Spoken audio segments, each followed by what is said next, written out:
crawled in the attic. The weather was sunny, but the coolness descending from the mountain still sent a shiver down my spine. As the fog slowly cleared from the foothills, the view from my attic window was breathtaking.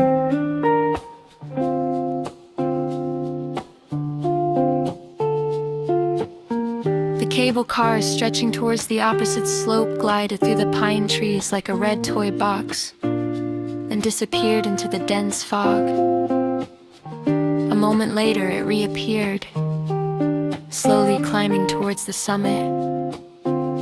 I smiled to myself. So they didn't send me to the attic for nothing. Perhaps this view was a secret gift given to me. The smell of butter rising from below interrupted my thoughts. Delicious flatbread was baking. I put the book down on the bed. Okay, I said to myself. The poem can wait.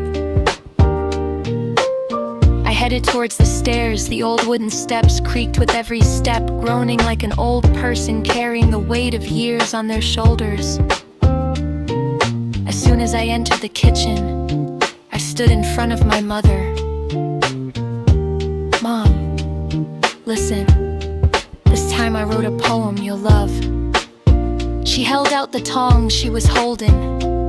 It's not time for poetry. Hold this, don't let the oil splatter or you'll burn your hand again. But only 4 lines.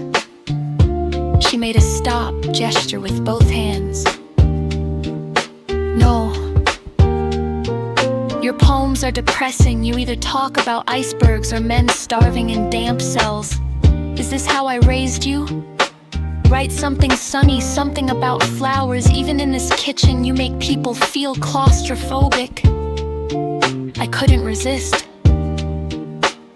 Mom, but this poem sounds real. I started reading. Those lovers who migrated to rivers flowing backward. Hopes are flowing backward.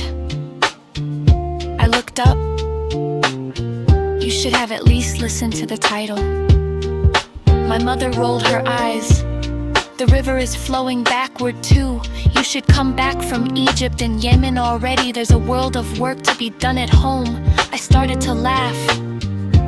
Mom, that river is sacred. Tiny drops born from mountain moss combined to form a mighty river. Just like life, great miracles sometimes arise from tiny beginnings. My mother looked at me as she stirred the rice pudding. She seemed to be listening, but she was actually more concerned with preventing the bottom of the pot from burning. At that moment, a completely different thought crossed my mind. Scientists were splitting the atom. They were studying cells. They were identifying viruses. They were calculating the movement of stars. But what about love? Why couldn't anyone find its formula? Millions of people had loved from Socrates to the present day, but love still couldn't fit into any laboratory. Perhaps some emotions were immeasurable. Perhaps this was the greatest force that changed a person. The most vivid example of this was Ginner, the middle daughter of our house. The cheetah girl who until yesterday had no interest in poetry, hadn't been able to eat or sleep properly for days. She would sit at the table and write poems incessantly. Pages filled, her eyes emptied. That plump, smiling, beautiful girl had become skin and bones in a few weeks. My mother pretended to listen to her poems, then stirred her rice pudding again. At one point, she looked up and smiled. My daughter,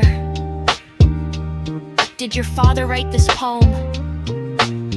Gunnar didn't smile. She just continued looking at the paper in front of her. It was the last days of January. It was freezing outside. Inside, the warmth of the stove, the smell of butter, rice pudding, guzlami, Turkish flatbread, and an invisible guest wandering around our house. Its name was love.